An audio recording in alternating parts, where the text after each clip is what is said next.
Police सूत्रों के मुताबिक पाकिस्तान की रहने वाली सीमा हैदर को यूपी एटीएस ने पूछताछ के बाद दिल्ली के नजदीक नोएडा के एक सेफ हाउस में शिफ्ट कर दिया। सीमा के साथ उनका एक बेटा और प्रेमी बताए जा रहे सचिन भी मौजूद हैं। सीमा हैदर की असलियत जानने के लिए पिछले 2 दिनों से यूपी एटीएस की टीम उनसे पूछताछ कर रही है। और पुलिस सूत्रों के मुताबिक इन 2 दिनों में सीमा हैदर से करीब 18 घंटे पूछताछ की गई।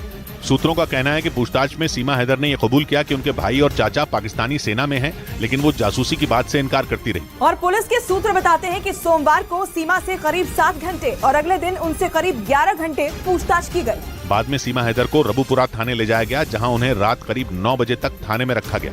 पुलिस सूत्रों के मुताबिक बाद में सुरक्षा कारणों की वजह से उन्हें यूपी एटीएस ने नोएडा के एक सेफ हाउस में शिफ्ट कर दिया।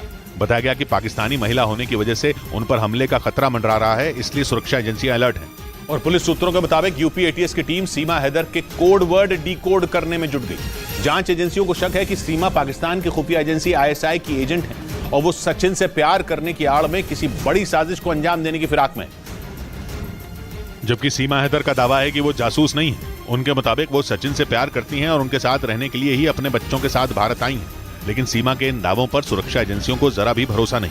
पुलिस सूत्रों का कहना है कि इसीलिए यूपी एटीएस की टीम सीमा हैदर से कोड वर्ड उगलवाने की कोशिश में है। खुफिया एजेंसियों के सूत्र बताते हैं कि आईएसआई भारत में जासूसी करने वाले अपने एजेंट को कुछ खास तरह के कोड वर्ड देती है। आईएसआई सूफी शब्द का इस्तेमाल उन लोगों के लिए करती है जो देश के बड़े इंफॉर्मेशन निकाल कर आईएसआई तक पहुंचाते हैं, जबकि फल शब्द का इस्तेमाल पैसों के लेन देन के लिए किया जाता है। जांच एजेंसियों को शक है कि सीमा हैदर आईएसआई की एजेंट है। इसी वजह से यूपी एटीएस की टीम उनसे कोड वर्ड निकलवाने और उन्हें डिकोड करने में जुट गई। और पुलिस सूत्रों के मुताबिक सीमा हैदर की असलियत जानने के लिए यूपी एटीएस की टीम उनकी और उनके प्रेमी बताए जा रहे सचिन मीणा के बैंक अकाउंट खंगालने में जुट गई, लेकिन ताकि यह पता लगाया जा सके कि कहीं सीमा हैदर और सचिन की कोई मदद तो नहीं कर रहा। क्योंकि जांच के दौरान ये बात सामने आई कि सीमा हैदर ने भारत आने से पहले 5 पासपोर्ट बनवाए थे। इसके अलावा वो 10 मार्च को सचिन से मिलने नेपाल पहुंची थी। इसके ठीक 2 महीने बाद सीमा अपने 4 बच्चों के साथ पाकिस्तान से दुबई और वहां से नेपाल होते हुए भारत पहुंच गई। सूत्रों के मुताबिक पासपोर्ट बनवाने से लेकर और पाकिस्तान से दुबई होते हुए भारत आने में सीमा ने लाखों रुपए खर्च कर दिए। इसीलिए जांच एजेंसियां सीमा, सचिन और सचिन के घर वालों के बैंक खातों की डिटेल्स खंगालने में जुट गई है।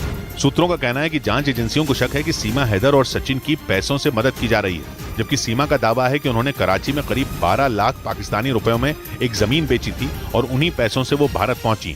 इस बीच खुफिया एजेंसियों के सूत्रों ने दावा किया कि पाकिस्तान से आई सीमा हैदर किसी तीसरे आदमी की मदद से नेपाल बॉर्डर से भारत की सीमा में दाखिल हुई। हालांकि ये पता नहीं चल सका कि वो आदमी नेपाल का नागरिक था या पाकिस्तान की खुफिया एजेंसी आईएसआई का कोई एजेंट था। लेकिन खुफिया एजेंसियों का दावा है कि भारत में घुसने के लिए सीमा हैदर ने पूरी तैयारी की थी। पुलिस एफआईआर के मुताबिक 10 मई को सीमा नेपाल के काठमांडू पहुंची थी, जहां वो 2 दिनों तक अलग अलग होटल में रहीं। बाद में वो 13 मई को भारत आ गई। खुफिया एजेंसियों के सूत्रों का कहना है कि नेपाल से भारत में घुसने में किसी तीसरे आदमी ने सीमा की मदद की थी। और सूत्र ये भी बताते हैं कि भारत आने से पहले सीमा ने खुद को अलग तरीके से तैयार किया था। उन्होंने इस तरह से कपड़े पहने कि वो भारत के गांव में रहने वाली कोई महिला लगे। सूत्र बताते हैं कि सीमा को तैयार करने में पेशेवर लोगों की मदद ली गई थी। दावा है कि सुरक्षा एजेंसियों से बचने के लिए सीमा ने अपने बच्चों को भी इसी तरीके के कपड़े पहनाए। सूत्रों का यह भी कहना है कि सीमा को हिंदी बोलने की ट्रेनिंग नेपाल में मौजूद आईएसआई के एजेंट ने दी। और सूत्रों के हवाले से खबर है कि सीमा हैदर के पाकिस्तान से नेपाल के रास्ते भारत आने के बाद खुफिया एजेंसियों ने नेपाल और पाकिस्तान की खुफिया एजेंसी आईएसआई के कनेक्शन की जांच तेज कर दी। आरोप है कि पाकिस्तान लंबे वक्त से नेपाल रूट का इस्तेमाल ड्रग्स, नकली नोट, हथियारों और आतंकियों को भारत भेजने के लिए करता आ रहा है। और पाकिस्तान की रहने वाली सीमा हैदर भी नेपाल के रास्ते ही भारत में घुसी थी। मंडू में आईएसआई के एजेंट एयरपोर्ट से रोजाना से नेपाल आए और कितने वहां से गए। ऐसे में शक और गहरा हो गया कि सीमा को भारत भेजने के पीछे आईएसआई की सोची समझी साजिश हो सकती है। और सूत्रों का कहना है कि इसी वजह से खुफिया एजेंसियों ने नेपाल और आईएसआई के कनेक्शन की जांच तेज कर दी। एक रिपोर्ट के मुताबिक पिछले कुछ साल में भारत नेपाल सीमा के पास आईएसआई ने अपनी जड़ें जमा ली।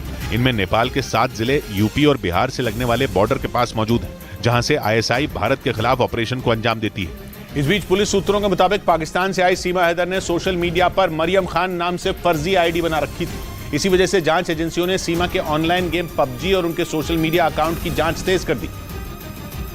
और पुलिस सूत्रों का कहना है कि सीमा हैदर सचिन के अलावा भी भारत में रहने वाले कई लोगों के संपर्क में थी। सूत्रों के मुताबिक जांच में यह भी पता चला कि सीमा ने मरियम खान नाम से सोशल मीडिया पर फर्जी आईडी बना रखी थी। इसी वजह से सुरक्षा एजेंसियों का शक और भी पुख्ता हो गया कि प्यार की आड़ में सीमा किसी बड़ी साजिश को अंजाम देने के लिए भारत में घुसी है। सूत्रों के हवाले से खबर है कि पूछताछ में सीमा हैदर ने बताया कि सचिन मीणा उनके लिए पाकिस्तान जाना चाहते थे, जिसके लिए उन्होंने पासपोर्ट के लिए आवेदन भी दिया था, लेकिन उन्हें डर था कि पाकिस्तान में सचिन की हत्या कर दी जाएगी। इसी वजह से उन्होंने सचिन को पाकिस्तान आने से रोक दिया था। और पाकिस्तान से आई सीमा हैदर की असलियत जानने के दौरान सुरक्षा एजेंसियों को यह पता चला कि नेपाल की राजधानी काठमांडू में सचिन ने होटल में गलत नाम से कमरा बुक करवाया था। पुलिस की एफआईआर के मुताबिक 10 मार्च को पाकिस्तान के कराची शहर से दुबई होते हुए सीमा हैदर नेपाल पहुंची थी। और जांच एजेंसियों के सूत्रों के मुताबिक दिल्ली के पास ग्रेटर नोएडा के रहने वाले सचिन मीणा एक रोज पहले ही यानी 9 मार्च को ही नेपाल की राजधानी काठमांडू पहुंच गए थे, जहां उन्होंने सीमा के पहुंचने से पहले न्यू विनायक होटल में एक कमरा बुक करवाया था। होटल के मालिक का आरोप है कि सचिन ने कमरा बुक करवाने के दौरान अपना नाम शिवांग बताया था। सचिन ने फेक नाम दिया था हमको और उनको जब हमने न्यूज में दिखा तो उनका नाम सचिन है। हम भी थोड़ा शॉक हो गए। होटल मालिक के मुताबिक सचिन और सीमा करीब 8 दिनों तक वहां रुके थे। उनका यह भी कहना है कि सचिन ने भारतीय करेंसी में होटल का बिल चुकाया था।